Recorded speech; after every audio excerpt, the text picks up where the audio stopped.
everybody, and welcome to episode 7 of the Book Club with Jared podcast.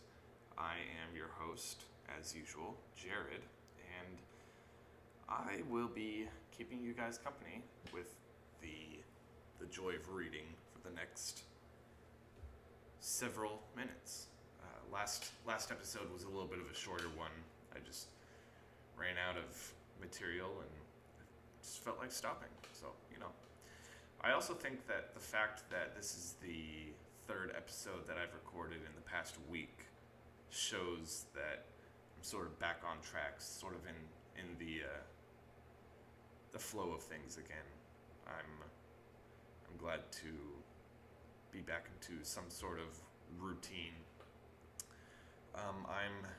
Today is Tuesday, March 22nd, and I'm recording this episode, and hopefully this episode won't take 88,000 hours to render. I don't know what takes so long in rendering, but that's what takes so long in the previous episodes. As far as the drink theme for today's episode, it's a little bit of a backstory. I had a really searing headache today. I don't know why, so I drank about a gallon of water and took a couple Advils, and that did the trick. So I think I'm good and hydrated. So for today's theme, I'm going with the tried and true whole milk. And I have to say something about that because I know a very large number of people who refuse to admit that milk is a very good beverage to drink. Like, I don't know what people have against milk, but I just think it's delicious. And I also made some cookies the other day, and so I might be munching on one of those over the next few minutes and, just doing my thing. I'm going to upload this episode with no background music and see how much you guys like that, because I have been getting some comments lately saying like, hey, the music's too loud and maybe it's a little distracting. So I'm going to forego the background music for this episode, and we'll see what happens. Although I will still have the intro and outro music, so you can stay tuned for that. It's kind of funny, actually. I had this music made, I guess you can say, a while ago, and it's actually my phone ringtone, so that's a little bit of a fun fact tidbit of information. So today in our book, we're going to be reading chapter 7, Until I Feel Like Stopping. Last episode, I think we read 3 chapters 5 through 7, and that took about 45 minutes. And so I'm going to read, like I said, chapter 7, Until I Feel Like Stopping. I'm really excited about this section of the book because it's where all the action begins to unfold. I know I keep saying that, but I mean it this time. Things take off in a hurry. The race begins, obstacles appear, and stuff happens with the eggs. So I'm not going to spoil it, but you'll see. Just stick around. Like, I hope you will. So I'm going to say it again. These chapters don't have names. It is just numbers. And when we ended last episode, Tella she had gotten her egg. She cut all of her hair off her head, and she got on a train to the starting line of this race, which she has since found out is at the center of a rainforest. She doesn't know where it is. And the race is about to start. Everybody had to put in their devices in their ears, and the woman on the end said, hey, this is what the race is about. You have to find these blue flags, which will lead you to base camp, which is the finish line for each ecosystem. So it's 4 ecosystems, and she's just gotten to the first one. So the cool thing about chapter 8 is that it's the beginning of the second part of the book.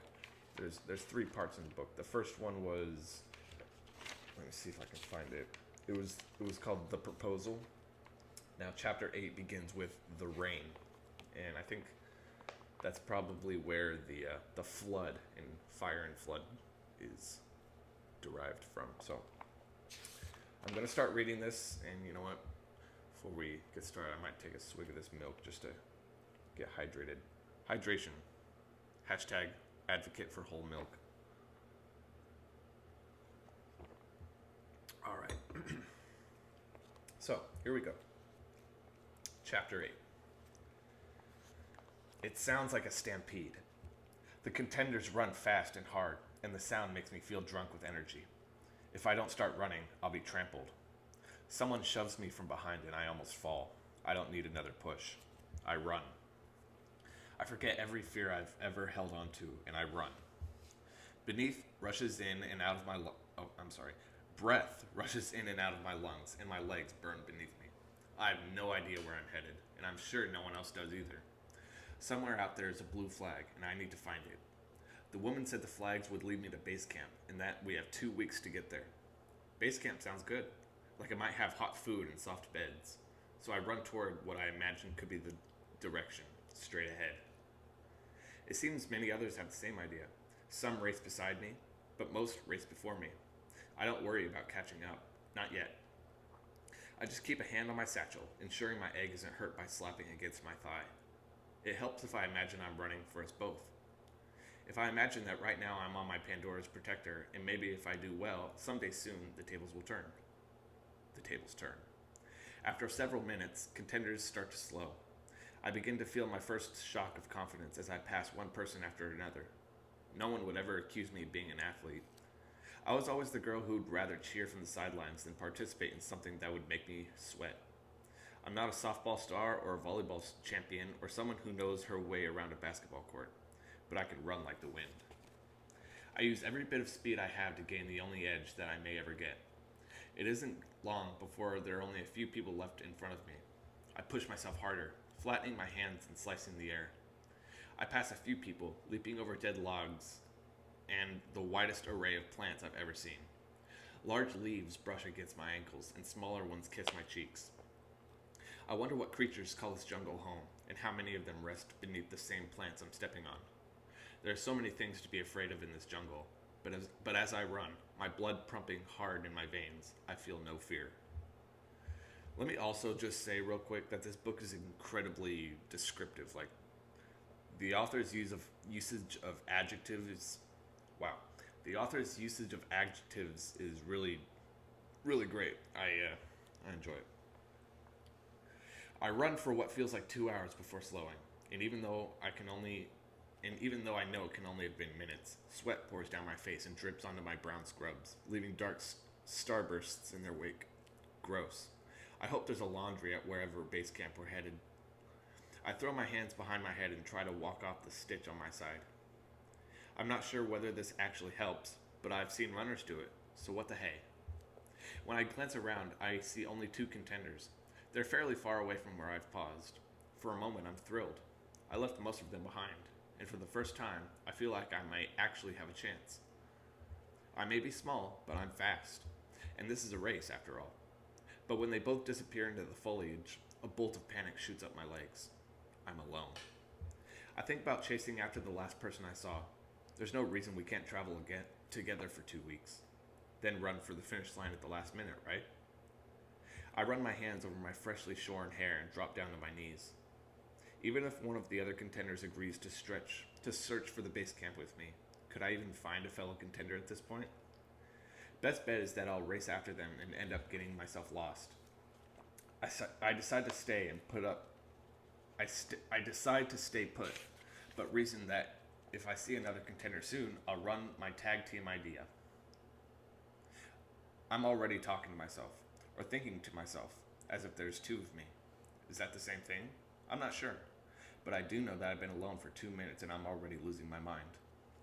I slide from my knees onto my butt and nestle my egg into my lap. I've got to think. If I were a base camp, where would I be? I can only imagine that we're on one side of this jungle and it's on the other. so we'd have to cross through the jungle in order to get there. That's exactly what they want. To drag the contenders through the worst of the jungle, the middle. I don't know who they are, but I feel like I'm onto something. If the camp is on the other side of the jungle, then I can just run there as easily by going around the jungle as I can by going through it. The trek may be longer, but I won't encounter as many obstacles staying on the perimeter. At least, I think. No, that sounds right. It does. I have a plan. Wiping the sweat from my brow, I stand up. It's really hot up here. It's not sweltering heat, in fact. It's probably less than 90 degrees, but it feels like a wet heat. The kind that makes you perspire just by breathing. None of that matters, though, because I have an idea on how to get to base camp that doesn't involve getting killed. Every few minutes, I have to laugh at what I'm planning, because I used to sit on our blue and yellow floral couch eating cheese and crackers, laughing at those I Survived shows in which people would take vacations to the jungle and end up fighting off wild animals. Idiots, I'd say, crunching another cracker. Who takes vacation to the freaking jungle? That was me pretending to be eating. Anyway. And now here I am. Some people say life has no sense of humor. Please. Something snaps and I freeze. A few yards ahead, I swear I see a man. It looks like he's wearing face paint and trying hard to remain hidden. A second bolt of fear blasts up my spine. I glance around to see if there are others, and when I look back, he's gone. Or he was never there to begin with, which is probably more likely. A half hour into this race and I'm already hallucinating things. I rehook my bag over my chest, repeat that there's no strange man, and walk toward my right. Before, I ran straight ahead, but now that I have a plan, I need to cut across the jungle and find the perimeter. I'm not sure how I'll know when I've reached this so-called perimeter, but I'm guessing the foliage will be thinner. Yeah, I'm going with that. As I march across the jungle, lifting my knees high to keep from stumbling, I begin to list just how many things can end my life. If I eat the wrong thing, death. If I don't find water, death. If a saber-toothed tiger stumbles upon me with an empty stomach, death. Granted, I don't think saber-toothed tigers actually exist anymore, but if they do, they definitely live here. Sound is everywhere. Some I recognize. Birds calling and bugs buzzing. Others I'm uncertain of, like the rustle of the ground like the rustle the ground makes when something is slithering beneath it, and the high-pitched scream of an animal I can't name. Even the trees seem to whisper as creatures dive into their leaves. The smell of earth fills my nose, and everywhere I look, pops of color rest against green.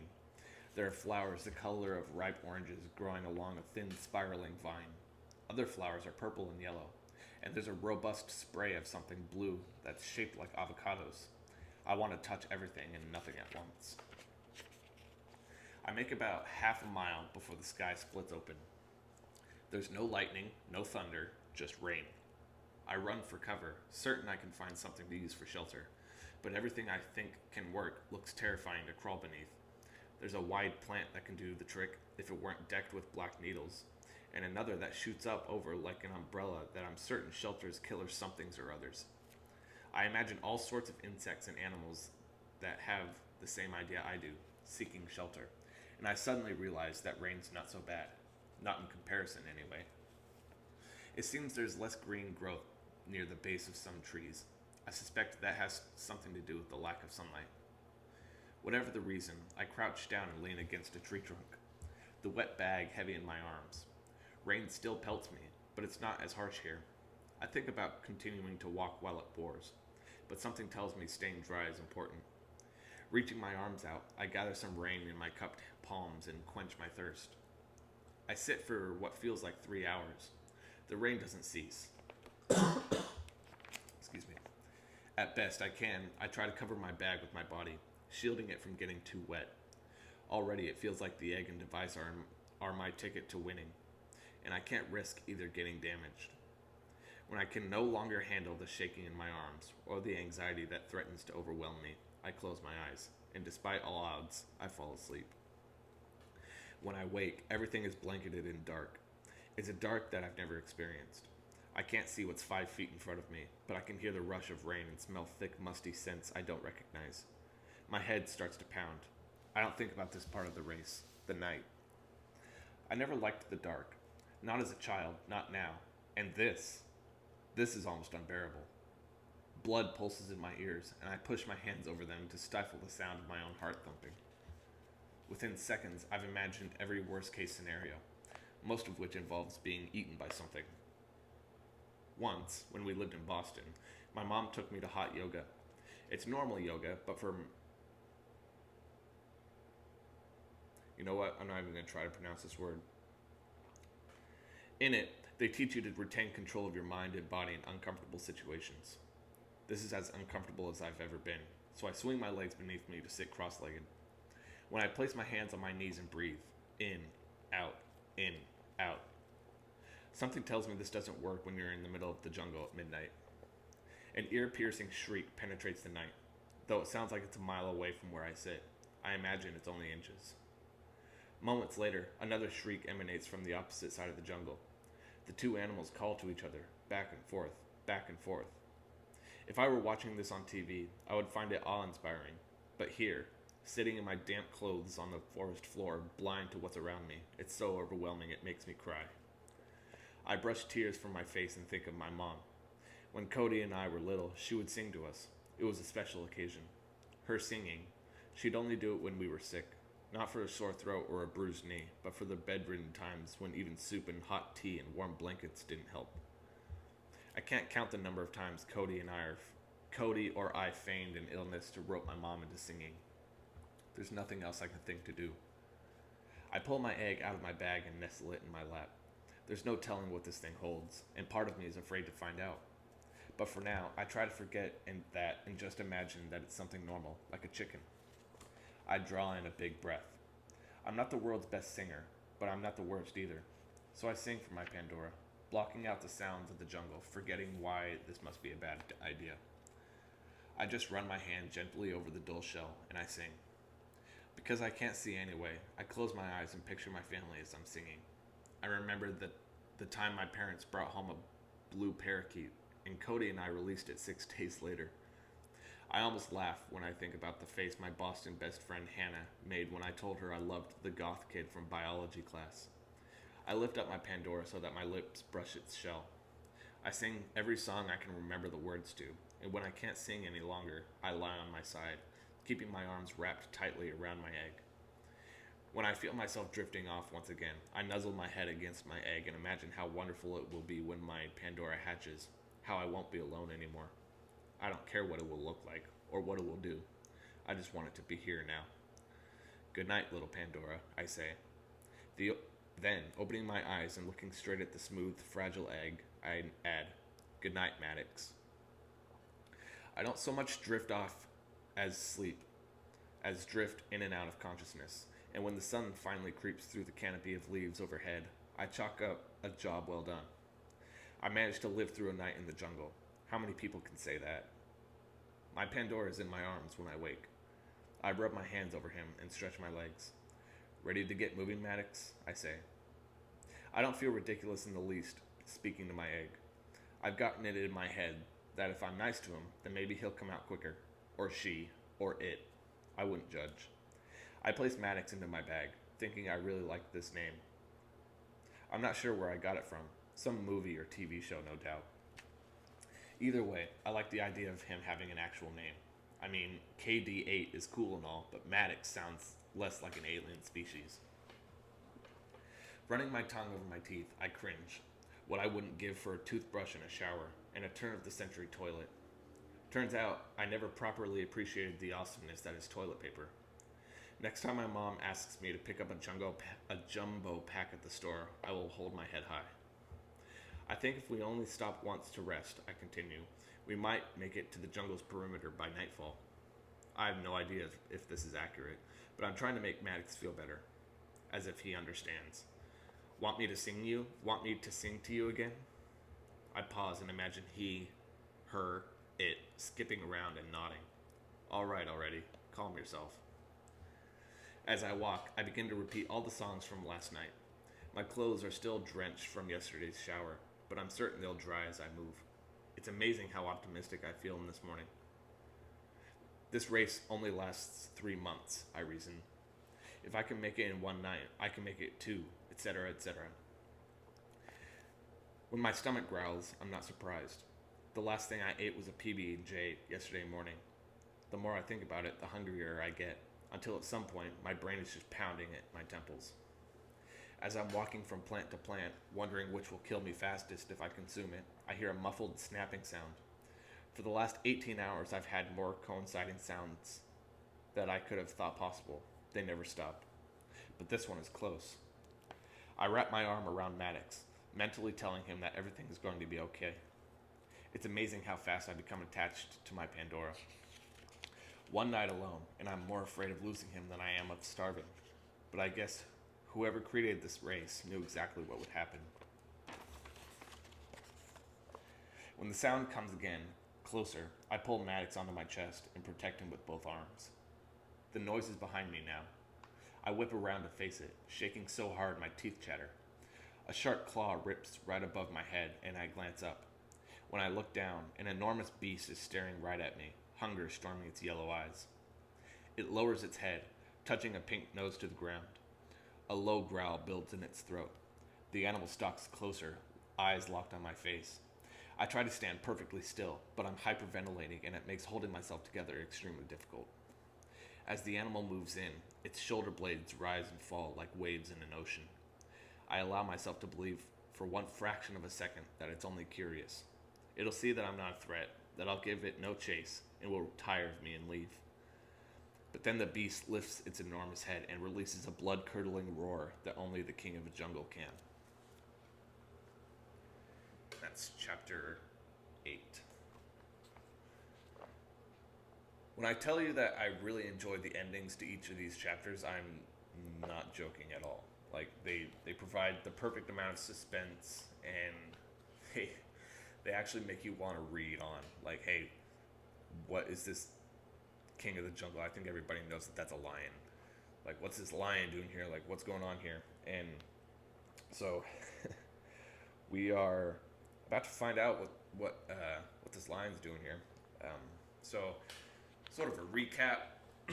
The race started, and she ran very hard, and she has taken to singing to her unhatched egg, and she calls it Maddox now, and she's trying to find a flag, make it to base camp, and her idea is that she will just find the perimeter of the jungle that she's in and hopefully make it to base camp in a shorter amount of time than everybody else. So she's slowly going crazy, kind of. All right, so here's chapter 9. Taking a milk break real quick.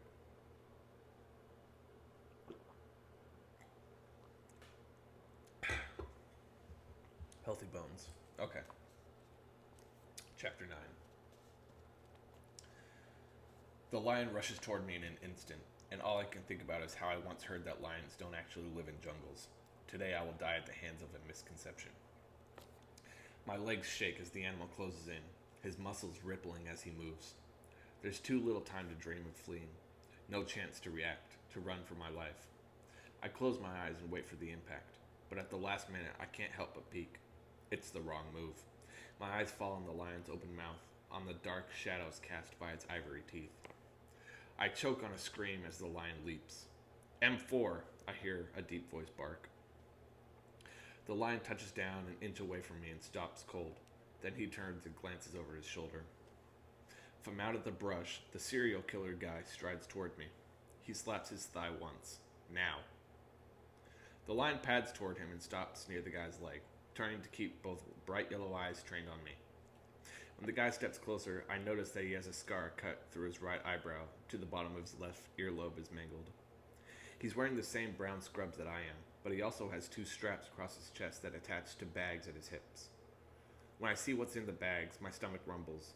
They're both overflowing with some kind of fruit, and I even catch the scent of raw meat. I have no idea where he found food or how he even knew what was safe to eat, but I consider taking on him and the lion just to get a taste. What are you doing here? The guy's voice is as sharp as it is rough, and he steps toward me when he speaks. An intimidation factor, no doubt. His shirt pulls tight against his chest, and I realize just how easily this guy could kill me. Muscles bulge beneath the fabric, and thick veins run along his tanned, sculpted arms. I yank my eyes away from his shoulders to meet his gaze. What do you mean? I clip. I'm in the race, same as you. The lion at his side stirs, licks his chops. What is that thing? I should be more afraid, but I'm still too weak from exhaustion and hunger to run. And it seems this guy has a handle on the animal.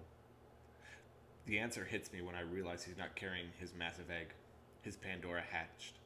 My brain stutters trying to comprehend this, that a lion was inside of an egg. I glance at the animal and wonder at the possibility. He's bigger than I ever imagined a lion would be in real life. For one small moment, I feel envy. The guys have got a good Pandora. Shame fills my chest, and I absently stroke Maddox's egg inside my bag. His eyes travel down the length of my body, and I recall that my wet scrubs still cling to my skin. His gaze finally lands on the feather in my hair, and his eyes narrow. Looking up, he jabs a finger at me. Stay away from me. I plan to do just that, but when the guy turns to leave, I spot something on one of his bags. It's electric blue cloth, and I know exactly what it is. He's found a flag. Wait! I remember the deal that I made with myself, that if I found another contender, I'd suggest that we search for base camp together. This isn't exactly the kind of person I'd hope to partner with, but it's better than traveling alone. Wait, I repeat, stumbling after him. Maybe we can, help each other. The guy walks quicker, but I keep talking to his broad back. I mean, when we got close, it's every person for themselves, but in the meantime, why not have some company? I pause, trying to think of what skills I possess. I can be funny, I used to make my best friend Hannah laugh so hard she'd pee. I can entertain you while we walk. The guy flicks his hand and the lion at his side turns on me. He throws his head back and roars so loudly I can feel it in my bones. I see every thick tooth in his mouth, and a bolt of fear twists my stomach. I raise my hand slowly. Okay. The guy moves away and the lion trots to catch up with his owner. I'd like to yell how sorry he'll be, how when my Pandora hatches, he'll beat up his Pandora. I look into my bag and smell the sour odor. It's getting stronger, and I wonder if Maddox is already gone. If he never hatches, I'll be alone. And as much as I'd hate to admit it, I fear isolation worse than the jungle itself. The guy has food, but more importantly, he has a flag. Maybe he already knows the way to base camp. He certainly looks like the kind of guy who treks through jungles for fun. I remember once in my business basics class at Ridgeline High, my teacher got on this rant about research and development. I don't remember the details of the spiel. I was more concerned with the text Hannah had sent me about a jewelry store at Forever 21, but it was something about how McDonald's puts all this time and resources into finding the absolute perfect location for a new store. They believe that if they buy the right real estate, the burgers will sell themselves. The kicker was that the other burger joints just watch to see where McDonald's puts a store. Then they plop a store nearby and save themselves a boatload of cash and all that blasted research. At the time, the story seemed pretty shady. Those other stores seemed like copycats, and that's just lame. But now I'm standing here in the jungle in the middle of God knows where, watching a convict and his lion tramp through the creepy-looking plants, and all I'm thinking is, homeboy's got a flag. He's got the right real estate, so maybe all I need to do is follow him, and so I do. For an entire day, I follow this guy, and I learn that I have no business competing in this race. Not when Green Beret is here, sniffing out berries that I assume are safe to eat, or listening for strange sounds that I don't recognize, or finding safe places to sleep that I would never have seen.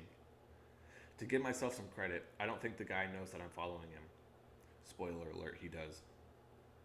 I've stayed far enough behind in that jungle, and I've stayed far enough behind that the jungle masks the sound of my footsteps. I eat what he eats, which is disgusting with a capital D. I drink from the streams that he stops at, and I sleep when he stops. Each morning, I wake up to the sound of him moving about, though he's quiet most of the day. In the morning, he's louder than any alarm clock I've ever owned. For the most part, following him is working out all right. The problem is that the guy hasn't found any more flags, and I'm starting to wonder if maybe finding the first one was a fluke. Night falls quickly in the jungle, which isn't good. I hate the night, the time when I feel utterly alone, even though Green Beret is only a few yards away. Plus, it gets cooler at night, and for some reason my skin is doing something funky that worsens in the evening. It feels and looks thinner where my brown scrubs touch my body, and a pink rash covers my chest and back. It freaks me out to no end, but I can't tell what the issue is. I think maybe I'm allergic to walking this much. I watched the guy find a place to rest. Last night, he slept in the trees, which I find wildly disturbing. But tonight, he pulls up plants by the fistful and lays bark and twigs onto the ground he cleared. Then he covers that with dead leaves. Finally, after he's been working and inspecting the site for several minutes, he sits down. The lion pads toward him and leans back on his haunches. The guy rubs the lion under his chin, and a warm, rich purr erupts from the animal's throat. A small ache twists through my chest. I'd do almost anything for that kind of companionship right now. It fascinates me, watching this guy and his Pandora. I still haven't gotten over the fact that we're in this race, and that we have these animals to help us through. Thinking about the other contenders, I wonder if their Pandoras have hatched too. Am I the only one left with an egg? I try not to think about it as I watch this guy move around, finding a comfortable position to sleep. He's extremely tall, well over 6 feet, and it seems that every inch of his frame is covered in muscle. I knew guys like him in school, the ones who spent every waking hour pumping iron so that they could stare at their sweaty masses in the mirror. I do wonder about his disfigured ear, though, and the scar over his eye, and I wonder about other things too. The way he circles his makeshift beds like the lion beside him, or the way he rubs his left elbow when he's thinking. And how many times does one person need to crack his knuckles in a day? Only the knuckles over 4 fingers, though, never the thumb. Crack your dang thumb, I think, every time he does it. You're forgetting your thumb. Watching him has been my only entertainment for over 36 hours. A distraction from a cruel realization. My Pandora may never hatch. At times, I imagine him seeing me in the distance and welcoming my company. But I know that won't happen. Not with this one.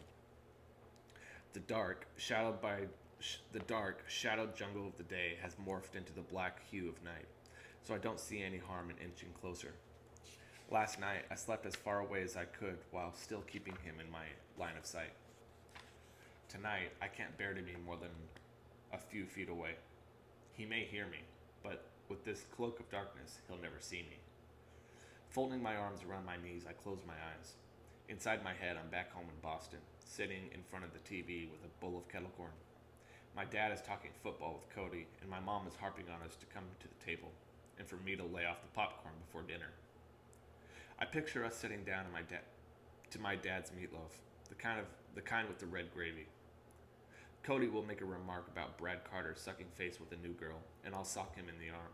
Mom and Dad will get mad, but Dad will laugh. Before I can stop myself, I start to hum to Maddox. It's the tune to one of my mom's bedside songs, our Sickie song. I hum for several minutes until I hear a cracking sound. When I open my eyes, I spot Green Beret staring in my direction. Crap! Oh well, it's not like he can see me. It's too dark. But then he stands up and steps closer. I hold my breath, willing him to look away.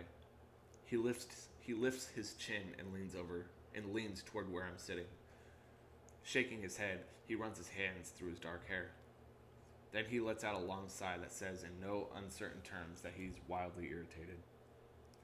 I'm not sure whether it's his bed made of sticks that has him pissed, or if he's spotted me. I lock my muscles in place and pretend I'm a lifeless stump. Nothing to see here, folks. He looks in my direction for a long time, then turns to his Pandora. M4, he says. His voice startles me. He hasn't said a single word in the 2 days I followed him. It's amazing, really, because I've got a novel's worth of backlogged dialogue waiting in my head. My ears strain to figure out what's going on. I think I hear him tap the ground twice. It's so dark, I lean forward to try and see what's happening. Then, light springs forward from the lion's mouth. What the? I gasp when I realize. The lion breathed fire. My skin buzzes from what I just witnessed. Maybe I'm hallucinating. Even from here, I can feel the warmth of the flames. Before I can comprehend how this guy's Pandora M4 created fire, the guy picks up his 2 bags, hooks them across his chest, and motions for M4 to follow him. He's leaving his campsite, I realize. He's almost out of sight when I see him turn and look in my direction. His face is stone, his eyes hard as iron. He steals a glance toward the fire, then turns to go. For several minutes I wait, watching the fire. I'm afraid that the fire will consume everything, but it doesn't spread. The surrounding wood is too damp to catch, I guess. Everything here is always damp, including me. My clothes never dried from the rain 2 days ago, and I slowly realize why the rash is spreading across my skin. I haven't been completely dry in days. The air is too muggy here, and there's hardly any sunlight below the canopy overhead. Once it rains, the moisture stays. I'm afraid that if I don't dry my clothes now, I may never get another chance. I wait a bit longer, then creep toward the fire. When I don't see the guy or his Pandora, I sit down on the twig pallet and pull off my boots. My feet are wrinkled and swollen and covered in red patches. The rash has spread. I tug off my shirt and pants and dry everything by the dancing flame. Then I curl into a ball.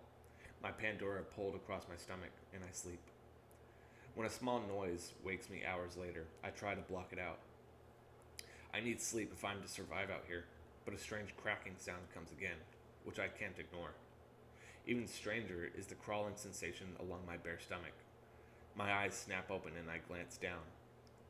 My Pandora, it's hatching. That was chapter 9. So, in this chapter, we basically just follow Tella through the jungle, basically. She's growing more and more weary over the course of the days that she's been in there. She also stumbled across this guy with his lion, Pandora, and she's been following him. We've just learned that his Pandora can breathe fire, so that implies that all Pandoras can either breathe fire or have their own powers or abilities or such. And at the end of this chapter, her Pandora started to hatch. So we're about to find out what kind of animal that she's got, and it's cool, and I think you guys are going to like it. Just take another swig of milk here.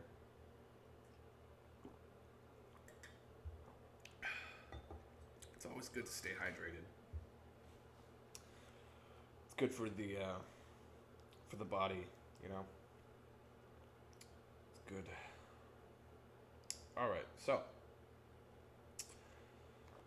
we are going. I think we have time to read another chapter or two. This is chapter 10, and it is. Oh, it's only 8 pages. Okay, we're going to read 2 more chapters because I feel like it. Chapter 11.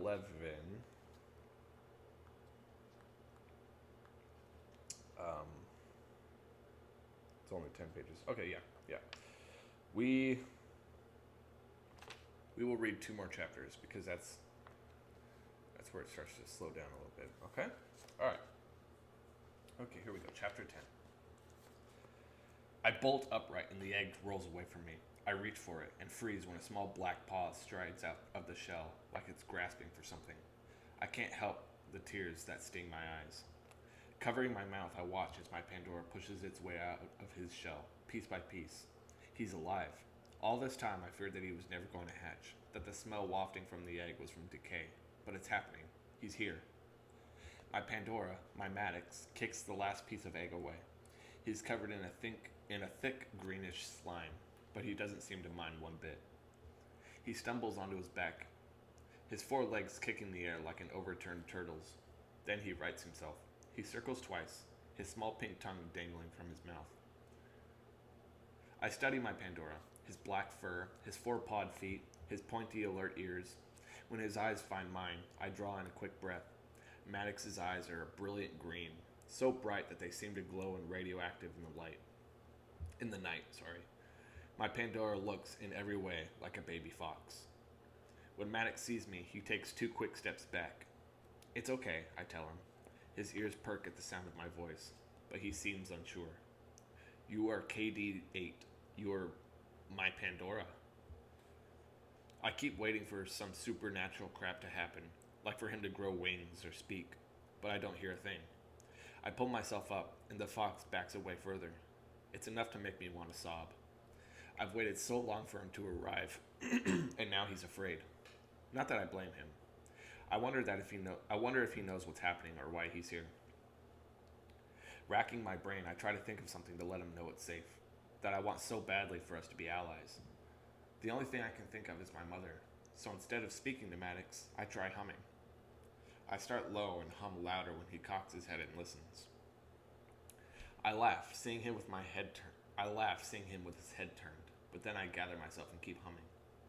I decide to try singing. A few notes in, Maddox rights his head and his green eyes widen. His mouth falls open, and I swear he seems to smile. Opening my arms, I pray for a miracle, that Maddox and I can skip the days of awkward companionship and sail right into friendship. The black fox takes a tentative step toward me. I hold still. Wishing that he could understand me, I think, I'm not going to hurt you. He takes 2 more steps toward me until I run my hand over his wet, sticky fur.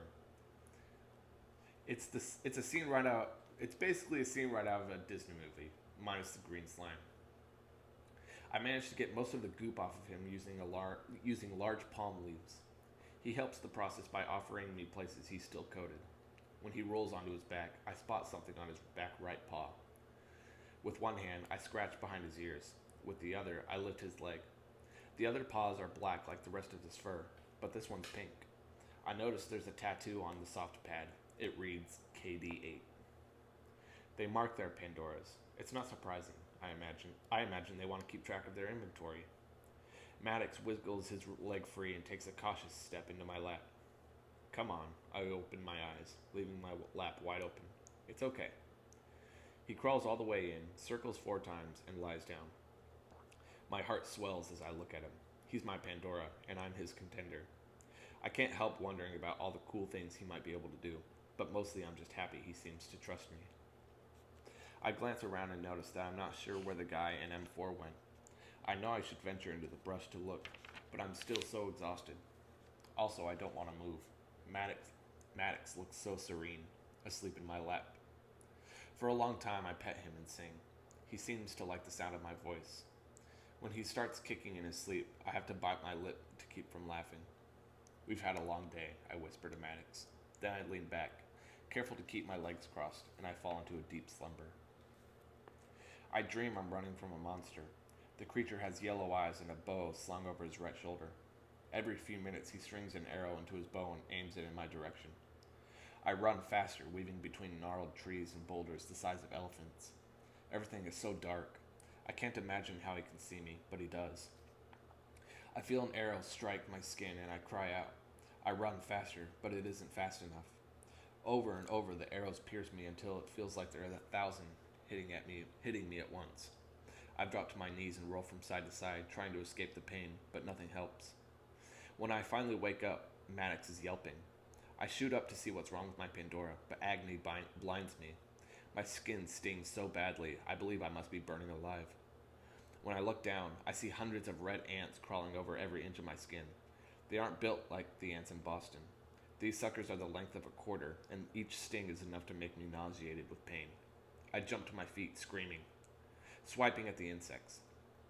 They crawl over my arms and legs and hands and even across my scalp. I brush them off hurriedly, then lead over to rescue Maddox. There are still dozens of ants trailing across my bare skin, but I've got to help my Pandora. Maddox darts into the ashes from last night's fire and rolls around. I flick off the ones that he doesn't get, then brush off the remaining ones on my legs. Then when we've rid ourselves of the insects, we move away from the campsite. My bag, the one I carried Maddox in, is covered in ants. I grab the device from inside of it, then drop the bag onto the ground and leave it there. My Pandora licks himself, whining. I place my device into my pocket, pick Maddox up, and stumble further from the site. This is why the guy sleeps in trees. I suddenly understand. Thinking back on the 3 nights that I've spent in the jungle's floor, I can't believe this hasn't happened before. How could I be so stupid? The ants probably felt like they hit the jackpot when they stumbled across an almost naked girl and her fox. Though the stinging sensation along my skin is almost unbearable, I know that I have to grab my clothes and boots. Ants crawl across them. Ants crawl across them in organized rows. I put Maddox down and take four more stings in order to shake everything off and get dressed. With all the insects gone, I can finally inspect the damage they've done. Glancing at my arms, I decide that I look like I have chickenpox. It's disgusting, and I'm certain that I'll have nightmares along this long after the race is over. In a strange way, it makes me mad, too. These tiny little creatures just treated me and Maddox like an early morning snack. I see a flash of red. Before I stop myself, I start stomping across the site, the ants squishing beneath my thick boot heels. A wild scream escapes my throat, and I sound more like an animal than I do human. Maddox trots behind me, licking up 2 or 3 ants at a time, then gnashing them between his teeth. Laughing, I point at Maddox's mouth. Eat those things. Then I stop. Wait, Maddox. No, I don't think that they'll hurt you. I scoop him up as he swallows down another mouthful of ants, smacking his jaws together. Let's just go, I tell my fox. We need to find the guy I've been following. You may not like his Pandora, but I think he might know where we're headed. After walking for several minutes, Maddox trotting by my feet, I still can't find any trace of either man or lion. At first, I'm devastated, but then I remembered that I followed him for 2 days and he never found another flag. Plus, now I have Maddox, so I don't feel the desperate need to hear another person. As Maddox and I trek through the jungle, I notice the plants are taller. 3 days ago, they reached my ankles, but now they brush my knees, my hips, and in really dense areas, they even graze my shoulders. I feel like I'm being swallowed alive and realize that by following this guy, I've been heading deeper into the jungle. He obviously wasn't following the perimeter plan. At some point, I stop and listen. I hear a screeching sound. It's not a sharp caw like some of the birds make. This one is lower and carries further. Maddox cocks his head. He hears it too. What is that? Maddox circles my ankles, and I crouch down to stroke the fuzz behind his ears. It's okay, I tell him. But the sound grows closer, and it's clear now that the noise isn't coming from a singular animal, but many of the same kind. I stand up, rubbing the searing pink bumps along my skin, my lungs pulling quick darts of jungle air, and a cold sensation blooms in my belly. The calls are so loud now, they feel like they're coming from inside my head. Maddox barks and backs up, but before I can rejoice in the fact that my Pandora has just barked for the first time, the brush opens like a velvet curtain. A dozen chimpanzees move toward us, swaying side for side as they walk. One near the front, the biggest one, stops suddenly. He didn't expect me to see me here. I pray I've startled him enough so that he'll run and flee. My heart skips a beat, then another, as he studies me. Another chimpanzee moves forward. She has a baby chimp in her arms. The sight is eerily human. The large chimp near the front holds out an arm to stop her from going any further. The gesture pushes me over the edge. It's too much like something my father would do to me or Cody. I don't know much about apes, but I know that I'm outnumbered. I take a small backward step. Moving is the wrong thing to do, I realize too late. The large chimp pulls himself up to standing and beats a single fist against his chest. My land, he seems to say. Maybe I've shown submission when I should have been aggressive. But it's too late to find out. He screeches loudly, and the chimps behind him follow suit. Run, Maddox. I turn and race away, glancing down to ensure my Pandora's by my side. He's little, but he's good at finding small spaces in the foliage to dart through, and so he keeps pace. My blood is ice in my veins. I pray that chimpanzees will be content that I fled, but soon I hear the rumble of unmistakable sound of being pursued. They scream over one another, and creatures in the canopy overhead cry in return, anxious at what is happening down below them. The chimps are gaining on me. Of course they are. They've lived in this jungle all their lives. Thorns tear into my clothing as I race. I have no idea what they'll do if they overtake me, and I cry thinking about it. Wiping the tears from my eyes, I run faster. Maddox is still at my feet when the foliage begins to clear. The plants that were thigh-high thin and shorten, but I'm not sure this will help. I need to move quicker, but I also need the jungle's natural cover. Balling my hands into fists, I push even harder, and for a few seconds, I'm filled with triumph as I gain a solid lead on the chimps. The black hole comes out of nowhere. One minute I'm whipping past trees and overgrown vines, and the next I'm throwing myself back to keep from tumbling into my death. Maddox stops just in time and comes to rest nearby. The chimps are growing louder again. I know that it won't be long before they find me. They can't run forever. I can hardly catch my breath as it is, and fears in making it hard to think. I glance down into the enormous pit, maybe 40 feet down, noting the thick vines along the sides. If I'm careful, and if the vines can hold my weight, I can scale down into the cave and wait for the chimps to pass. I have to be quick, though. If they see me, they'll follow. I'm certain of it.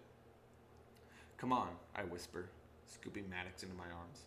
Stuffing the bottom of my shirt into my pants, I tuck Maddox in between my shirt and chest. Then I grab onto the thickest vine I see. I tug it twice to ensure it'll hold and step over the side. My brain screams that this is not the alternative that I want, that there's no telling what lurks inside this cave, but I have no choice. So I push those thoughts aside and descend into darkness. For having never climbed anything before, I think I'm doing pretty well. I use my legs to balance my weight against the rock wall and test my footing where I step. I'm halfway down when I hear the chimps closing in. I have to hurry. Glancing beneath me, I note there is still 10 feet left before I reach the cavern floor. In a panic, I try sliding down the vine. My feet slip out from under me, and before I can regain my balance, I'm free falling. The breath is knocked out of my lungs when I hit the ground. Instantly, I check Maddox. He pulls himself out from my shirt, and when I realize he's okay, I lie back and cringe against the shooting pain in my lower body. I know I have to check for broken bones, but right now I'm still more afraid of the chimpanzees. Grabbing Maddox, I pull him onto my chest and press my hand into his damp fur. Please don't let them find us. I pray for several seconds before I'm brave enough to glance up. The chimps' cries are directly above the cave, and I know that they're standing aggressively, dangerously close to the edge. Sucking my bottom lip, I lift my head from Maddox's warm body and peer upward. A chimpanzee stares down at me. I start to scream, but cover my mouth to stop myself. My body shakes with fear, and I forget all about the pain in my back and legs. The chimp raises his hands and intertwines his fingers over its forehead like it's worried. A sharp call nearby steals its attention, and it looks away. It glances back at me once more, then turns and flees. That's the end of chapter 10 right there. And you know what?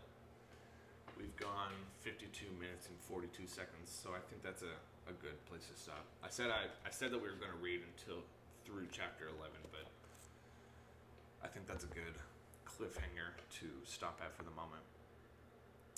So, as a sort of recap, what we just read was the beginning of the race, and Tella is basically traveling on her own. She started the race and she overtook some people, and she's a pretty good runner. She spent, I'm guessing that it's been about 3 days in the jungle at this point, because she's mentioned sleeping a few times and how dark it gets and how wet it is and when it rains and how there's not a whole lot of sunlight because of the trees overhead. And she met a guy and his lion Pandora, and apparently his Pandora can breathe fire. And Tella's egg hatched, and her Pandora is a small fox, and she's pretty happy about it. And she's talking to it, and she's trying to figure out what its powers are, what its abilities are, and what it can do. So we find that out pretty soon, actually, and it's pretty interesting. It's actually really cool. And yeah, that's where we're going to stop today. My favorite part of this section is when she meets the guy and his lion, and her shock and finding out that the Pandoras actually have abilities and that his breathes fire.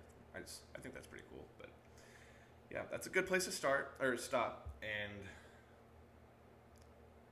I don't want to spoil it, so you're just going to have to stick around and see what happens next. All right. So I didn't eat any cookies during this episode, by the way. I was too busy being out of breath and drinking milk. So, stay tuned for the next episode that I will be recording in the next couple days. I don't exactly know when, but it will be soon. And again, I really hope you guys enjoyed this episode, and I will see you next time.